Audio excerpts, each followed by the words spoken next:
It's Titan time. The final chapter in Kytheon's story begins. This is Lee with untapped potential. This is round 5. The ground shudders, and the putrid smell of rot fills your nostrils. The shadow of Erebos' Titan falls across your path and your Irregulars. You raise your spear, and it radiates the light of the sun. The Titan bellows ferociously. You charge forward anyway. We've been imbued with the power of the God of the Sun. What could possibly go wrong? We don't even have a tutorial. We're so powerful. We're ready. We're finally ready, guys. This is it. This is what we trained for. Our time in the slums. Our time in prison. Our time misclicking cards. Dang it. Our fight against harpies and cyclopses. Everything has led to this. We are leading an attack against a very creation of the god of the underworld. Hype! Okay. So, game face on now. Our opponent is definitely on black mana. Erebos, God of the Dead, being a black card. This is unsurprising. And fortunately, we're getting our lands. So we're going to go ahead and attack the Titan for 2. And the Titan also has a card that hopefully we'll get very soon, because it's sick. And I honestly would not be surprised if he does try to play it against us, which will be exciting. No. I don't want the planes. I don't want the... Sooner or later, I'm going to learn, guys, I promise. Okay, so once again, I'm going to play the Swift Claw and hope it works out. There's the second swamp. Ew. Brain maggot. There's the battlefield. He is to look at my hand, choose a non-land card from it, and exile it. And then, until Brain Maggot leaves the battlefield. Exile it's sort of like a graveyard, except once stuff goes there, you generally don't get it back. Whereas the graveyard can be very easy to manipulate. Oh look, our opponent took our 3-drop. Probably smart. However, it's pre-combat, we can't do anything else this turn, so we're going to go ahead and honor the Pure. Maybe either he blocks and we get our creature back, or he doesn't and takes a ton of damage. I'm fine with either. Let's go. He probably doesn't want to take 7 damage this early, so it wouldn't surprise me if he throws a blocker up here. But he doesn't, and that's fine too. So our opponent goes down to 11 life. That's fine. We'll just beat him to death before he does anything. Our opponent plays his 3rd swamp. I know his big Titan-y self costs 4 mana, which means he may drop it next turn. And now we're getting attacked by a magnet. That's gross. And apparently it's like in our ear or something? Ew. Okay, he's going to enchant a creature. The enchanted creature gets -1/-1 for each swamp our opponent controls. Which means he's going to put that on one of our creatures, which will be enough to kill it. Guy, that ain't cool. We get a plains here, but we find ourselves in the uncomfortable position of not being able to do anything because both the cards in our hand cost too much. Basically, the plan here, we're just going to have to keep beating down on our opponent. And hope that it ends before a problem arises. We're going to pass our turn. If we can get to turn 5, and hopefully we draw another plains next turn, I won't be too worried, as we'll be able to play one of our big creatures for a big advantage. We take another damage, we go to 18. If it's a race, we're winning. Alright, Grim Guardian, an enchantment creature. When it enters the battlefield, each opponent loses 1 life whenever our opponent plays an enchantment. And he seems to be doing plenty of that. Unfortunately, this creature does count itself, so we take a damage. It's also a 1/4, making it a very resilient blocker that we cannot get through with our Vanguard. So we're going to play Naresco Swift Claw, and we're going to end our turn. If we don't get our 5th land soon, we might actually be in some unironic trouble. We're going to skip our combat and thus go to the end of our turn. He's going to attack. No, he's not going to attack. There's another Grim Guardian, which means his Constellation effect is going to trigger twice, causing us to take 2 damage. Ow. Come on, plains. Got there. Okay. Now we have to decide if we want to play the Cranes pre-combat to put a +1/+1 counter on one of our creatures, or if we want to play the Cavalry in the second main phase. In this case, our opponent has 2 creatures with 4 toughness, and we have to start getting in and doing damage. So we're going to put a +1/+1 counter on our 3/2, making it a 4/3. Which means now he'll have to start blocking, and we can start doing damage again. We're going to attack our opponent with both. He has to block here, because if he doesn't, he's just dead. So we're in a very good position. He chooses to block with his... He's double blocking here with his Brain Maggot and his big guy. We are actually going to do the damage to the big guy first. The little maggot can stay around. I don't much mind. He did double block though, which does kill my creature. But honestly, that's okay. Because we get the Banisher... Oh, I did that backwards. Whoops. Oh well. Either way, we now have a 3/5 flyer that can wrap the game up very quickly, and we still have our 4/3. And our opponent knows better than to attack here. There's a Doomwake Giant. When it enters the battlefield, all of our creatures get -1/-1 till end of turn. Also, whenever he plays any other enchantment creatures. This also triggers the constellation of his Grim Guardian, costing us another life.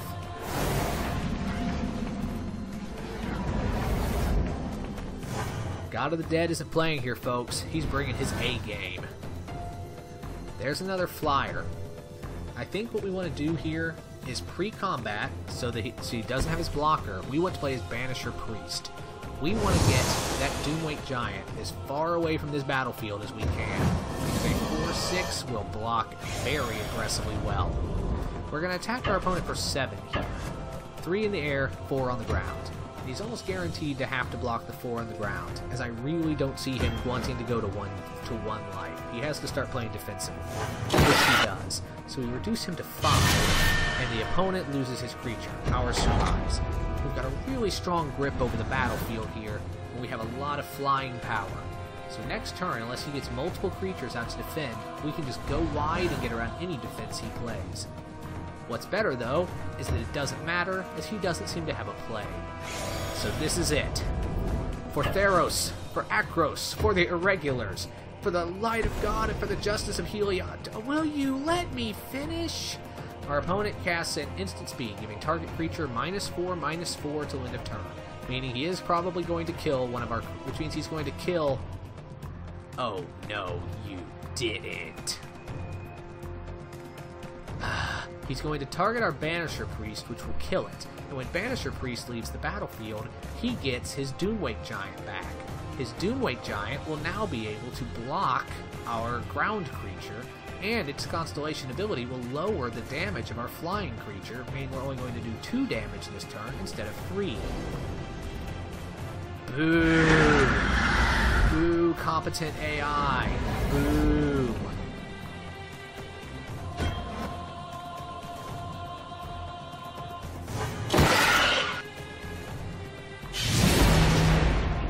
I'm not gonna lie, guys.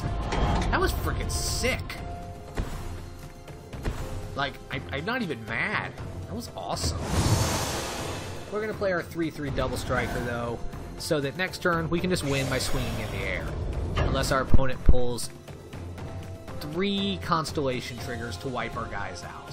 Which, I'm gonna be honest, I don't see happening. We're at 14 life, so we're gonna skip blocking here. We're just gonna let the giant hit us to keep both our creatures up in case he somehow gets a flying defender. He doesn't. But again, it's not over till it's over, as he might have another trick. Still, no point dragging this out in the main step. We're going to go ahead and attack with both. Let's see if he has another Lash of the Whip or something similar. If he doesn't, he's dead. And it seems this time, he doesn't. Erebos' Titan has been defeated. We did it, guys! We really pulled it off! Nothing could possibly go wrong to not make this a great day. So, Kytheon, what's the happy ending to your story? Ooh, it's an animated cutscene. We're that happy. There's our spear. Yes. Glory to Heliod. All that good stuff. And, ooh, Erebos, the god of the dead himself, makes his appearance. I don't think he's very happy with us. Eat it, nerd!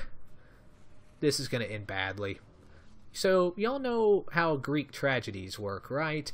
You know, the hero makes a mistake, and suffers horribly for it and is then filled with deep remorse. Well, that happened. We killed our Irregulars. Oh man, it's traumatic, it's awful. Ladies and gentlemen, our spark has ignited. And now we are somewhere else.